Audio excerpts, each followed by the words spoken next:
All right, Tim, how are we doing? I'm tip top. This is Tip Top Tim.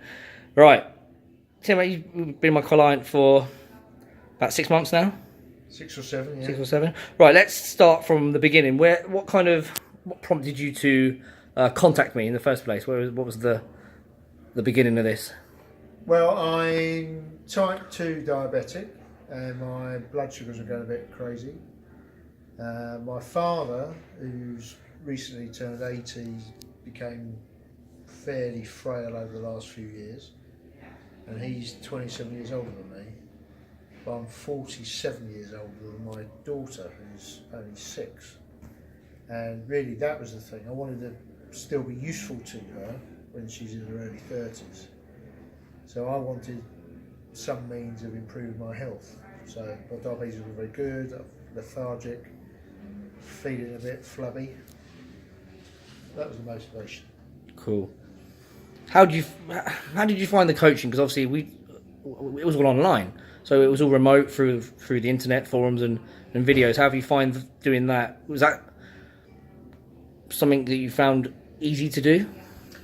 I think the coaching over Skype worked well for me because I suppose I was doing it when I was relatively relaxed. I wasn't being coached in the gym. I was being coached basically in my little office at home, and I was in a relaxed state, so it worked for me. How do you feel now? What have been the benefits?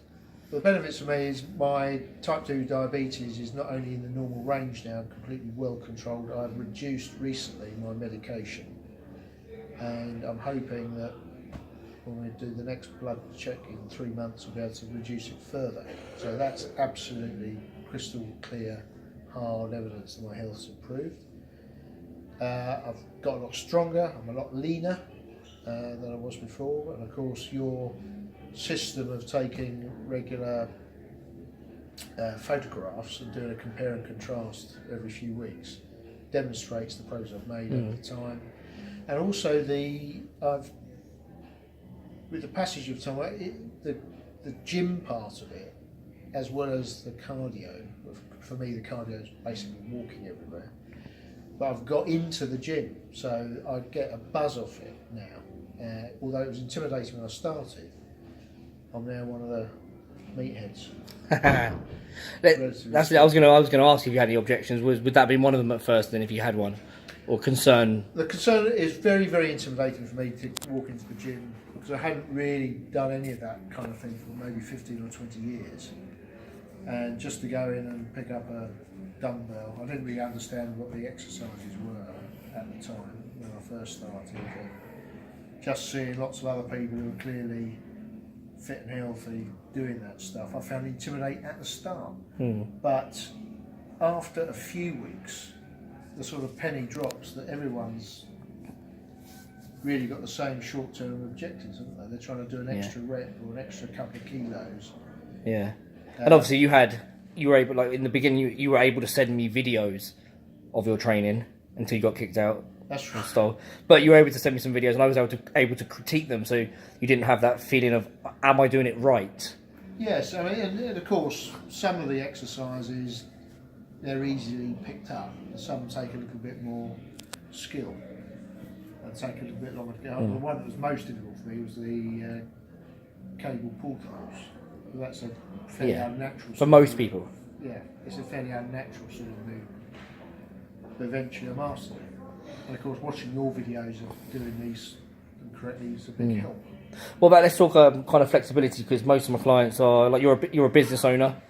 You obviously have to meet prospects, go out to meetings. So for you, it was, for me as a coach, you have your breakfast every morning as part of your brand. So let's talk about that in terms of incorporating that and still losing weight. Well, yeah, this was it. When we were discussing the diet plan, I said, well, look, part of my brand, part of my identity, and part of my sales process is I have a breakfast every single day, working week, in a restaurant, and I don't want to have muesli every morning. I've got to be able to have some cooked food.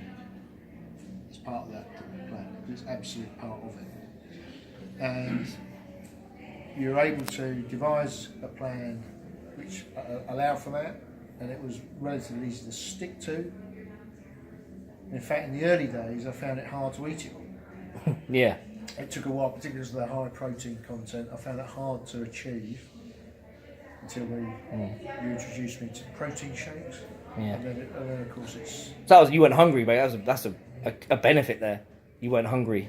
I wouldn't say I never had those horrible hunger pangs. I mean, obviously, I would be very hungry before the meal, but it wasn't debilitating hunger. Yeah, perfect. Yeah.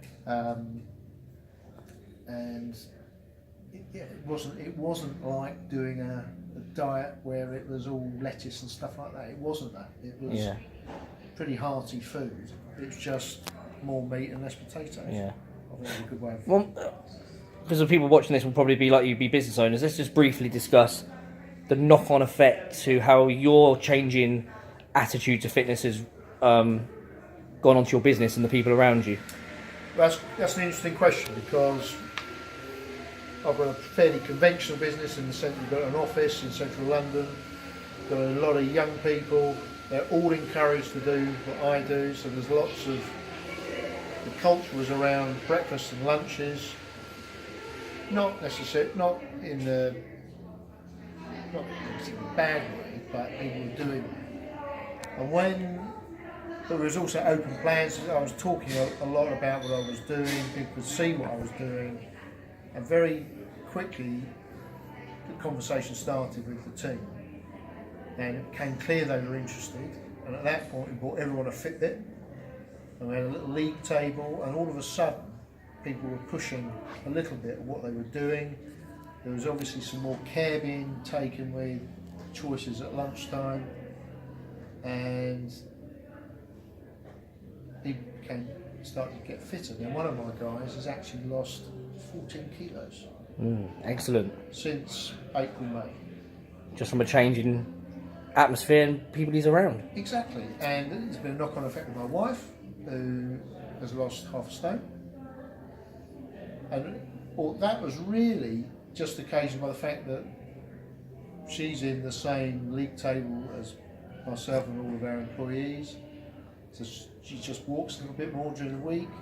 And of course the same slight adjustment to the meals, so the same meals but the shift away from starchy carbs, a little bit more protein, a few more greens. It's made a big difference.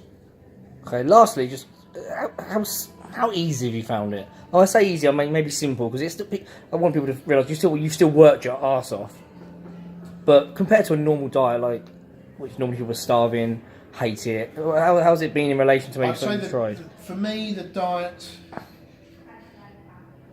particularly in the early stages, wasn't that difficult to stick to, because, like I say, it wasn't massively calorie restricted. It was the shift in the macro elements that was the hardest part to do.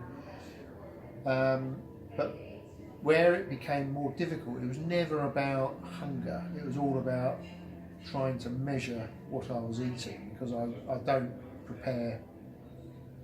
A lot of my meals are in restaurants. Yeah. I'm trying to guess, if you like, Yeah. what the calorie and the macro contents were. But you've developed quite a keen eye for that now, I'd say. You do develop a keen eye for it, and that's the bit that actually takes the skill. Yeah. It's skill rather than mental effort. Yeah.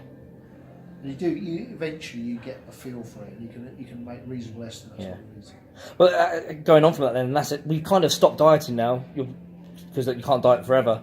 That skill, like, the most common thing is people stop dieting, resort to their old ways and get fat again. Because your diet was so similar, let's talk about how you found just stopping dieting. If you can even say you've stopped, if that makes sense. Well, right, in the sense of being very rigid about things, I have stopped. But on the other hand, the 3 square meals a day, not eating between meals, being careful with the carb content, because I have to be anyway, that's all still there. But I've deliberately saved my willpower to have a new diet come the spring, to prepare myself for the beach. Yeah. each in the summer next Yeah. year. So it's the perfect kind of 1 step back, 2 step forwards, as I Yeah. give most people. But what I've found is that I've put weight on in the last few weeks, but I'm sure most of it is muscle because my waist size is still going down. And you're heavier than when you started, Heavier than when I started, but smaller around the waist. but much leaner, much leaner, much stronger. How old are you? We haven't said how old you are again, if you don't mind. 53. Excellent. 53. So would you recommend that to everyone, to other people?